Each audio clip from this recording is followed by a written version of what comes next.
Guys, trabaho ulit si Palo. Kailangan niya maghila ng feeds natin sa babuyan. At wala nang pakain yung ating mga baboy doon. Okay, let's go! Sakay eight, Mama, please. Sakay.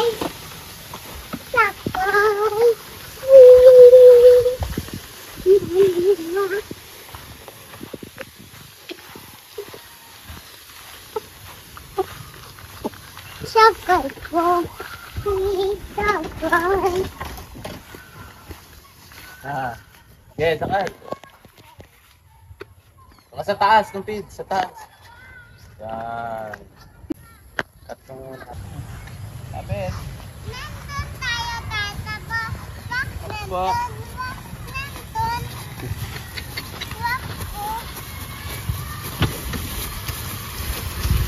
Ako sakay, kuya. Wait,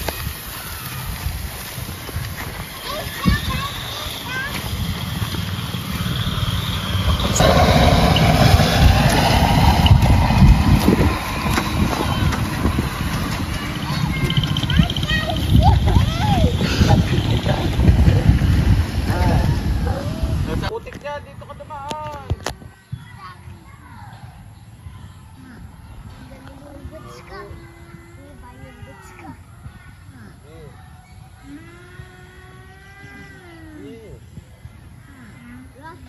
Huwag mo tatapak dyan sa pizza.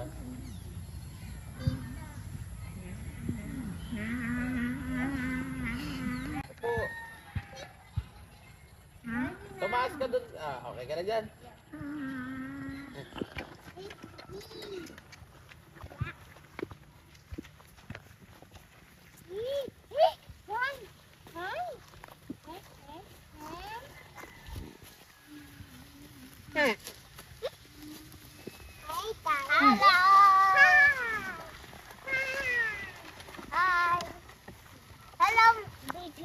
Yan guys, bukod nasa nakakapaghila si Palo ng feeds natin, nag-i-enjoy pa yung mga bata natin sa pagsakay. Yan, double purpose.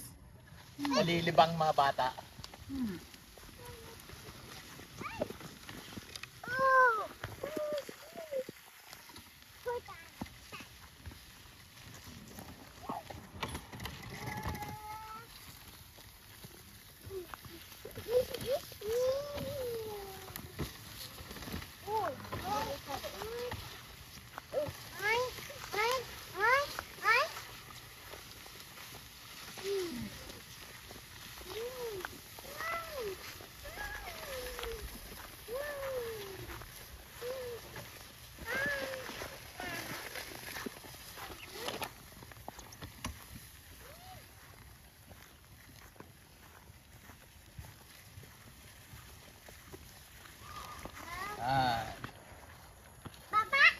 Okay guys, yun lang po yung trabaho ni Palo dito sa atin. Trust. Yan lang po ang trabaho ni Palo dito sa atin. Ang magdala ng feeds dito sa babuyan. Tapos na po ulit ang trabaho niya. Manlipat na po sa kanya para makakain na. Ayan po siya. Pastol na lang po ulit sa kanya para tumaba.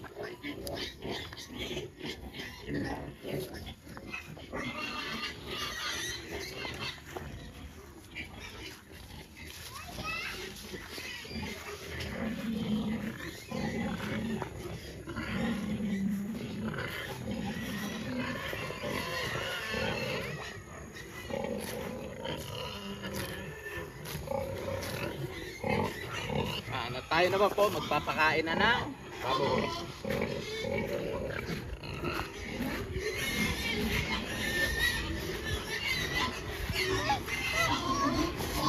Tata, sakay ulit. Tata, please. Sakay ulit.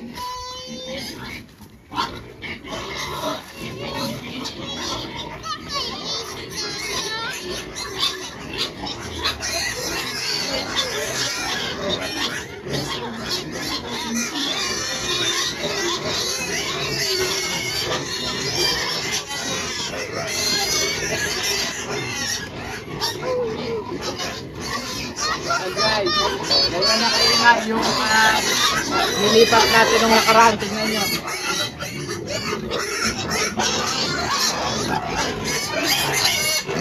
Ayan, ganyan na po sila kaingay at kaligalig po nahingi ng pagkain. Andito naman po yung isa.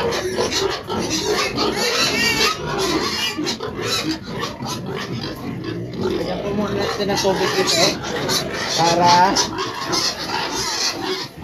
ganahan sila sa pagkain.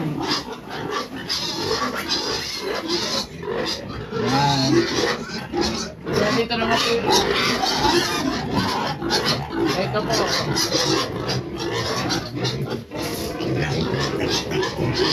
Lagyan din po yan ng tubig.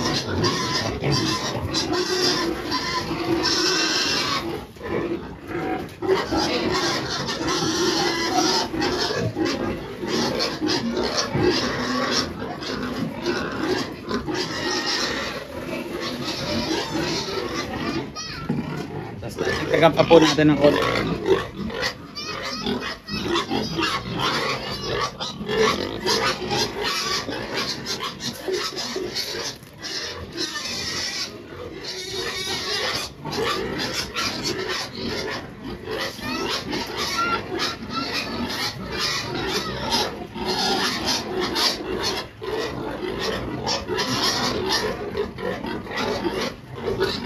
Maraming masingay po.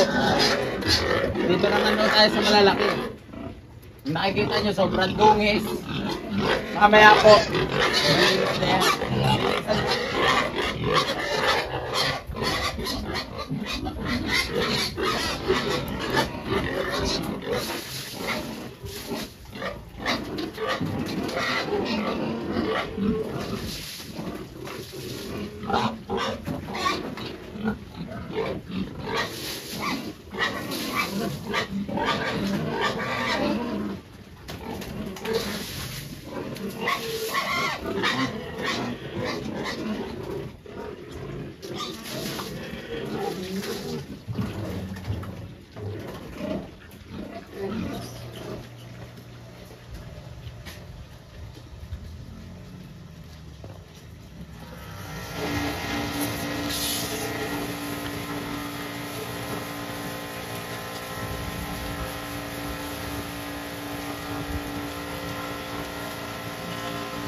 Yan guys, kung mapapansin nyo, napakalalaki na ng ating mga partner.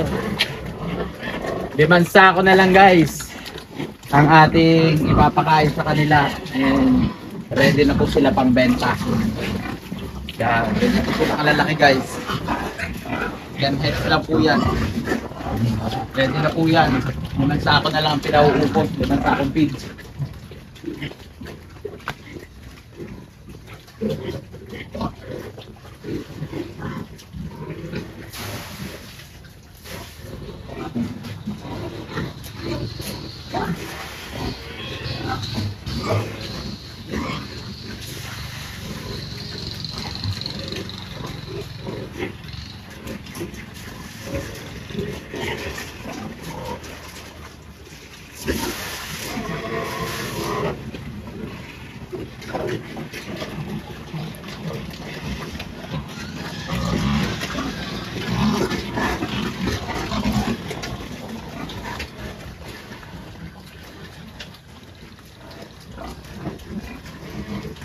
At pakakainin ko naman po yung ating mga mama pig.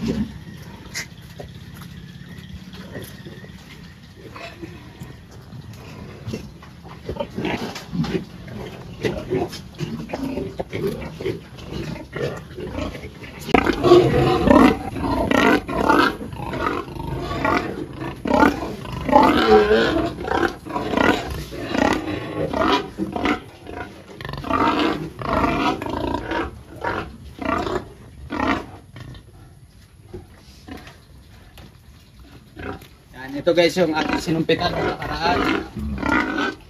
Itong dalawa na to ngayon pong darating na September 15, malalaman po natin sila kung nabuuhan o hindi. Ika 21 days po kasi nila sa September 15. And then, ito naman pong isa, anak po yan ng September 15.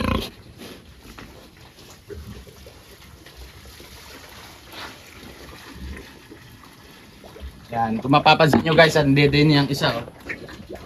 Start na pong magkakaroon ng gatas.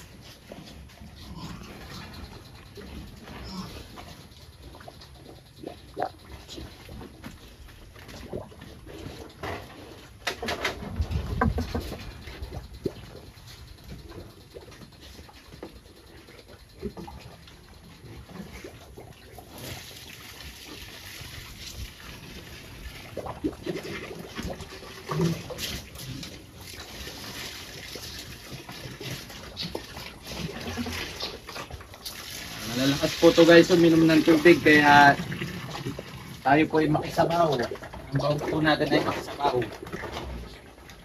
Habang kumakain sila, sinasabay na rin po natin ang paglilinis.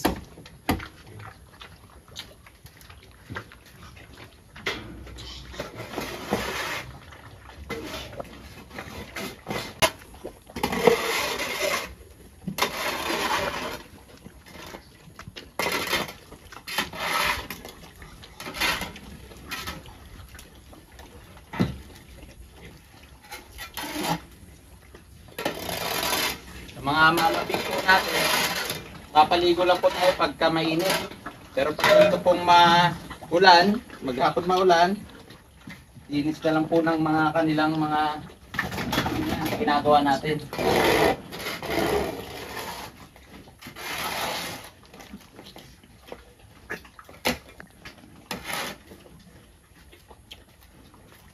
Yan, linis lang po ng dumi, tapos konting spray, tapos okay na.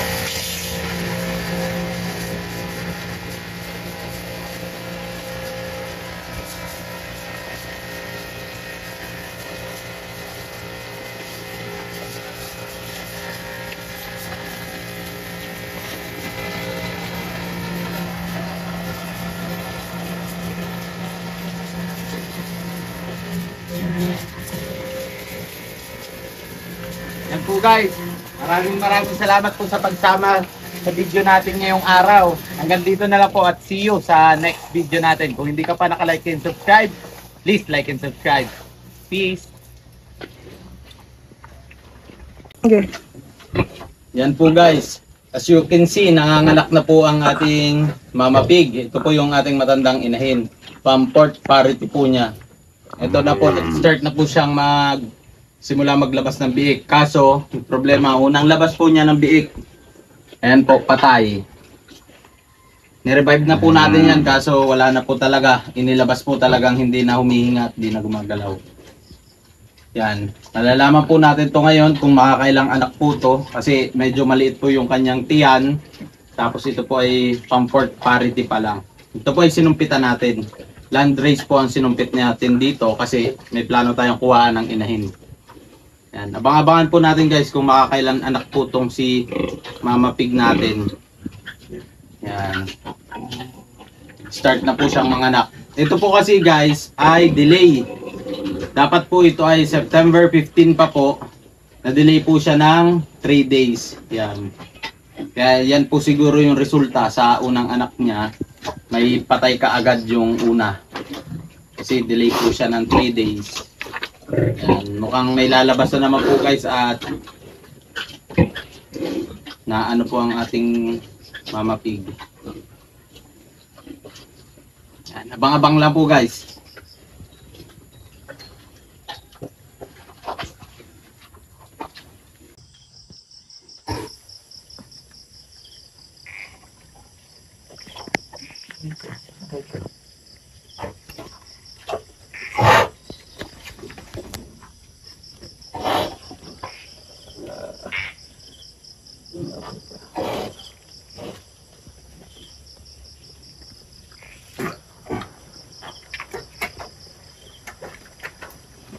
Napakalaki guys.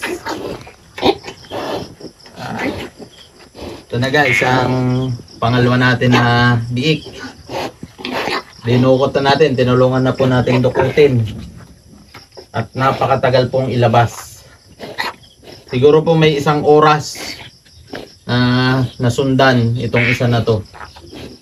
Ito po yung una na nilabas, patay na po, patay. Unang nilabas, patay. Ito po yung pangalawa, tinulungan na po natin at may isang oras na po siguro tayo nag-aantay. Hindi lumalabas, kaya tinulungan na po natin. Ayan. Laki. Napakalaki po guys, oh. Kaya nahihirapan siya umanak. Kaya hirap na hirap po umanak eh.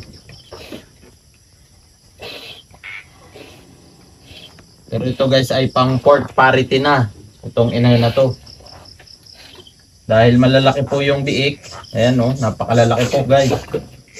Nahihirapan siyang umanak.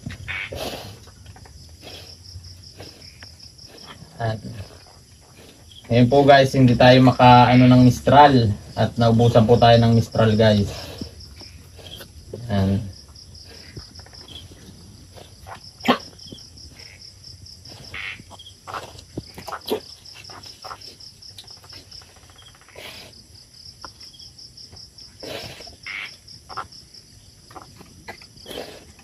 Napakalaki guys.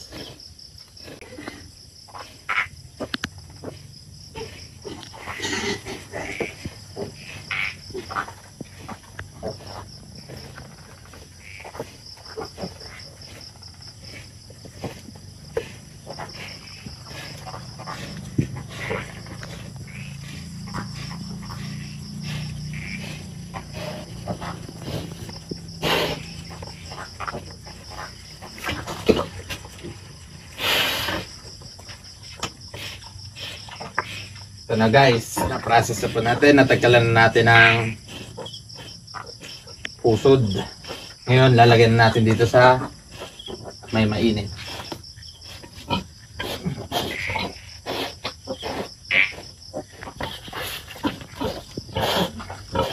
Yan po ang una natin biik. Tingnan nyo po. Pakalaki.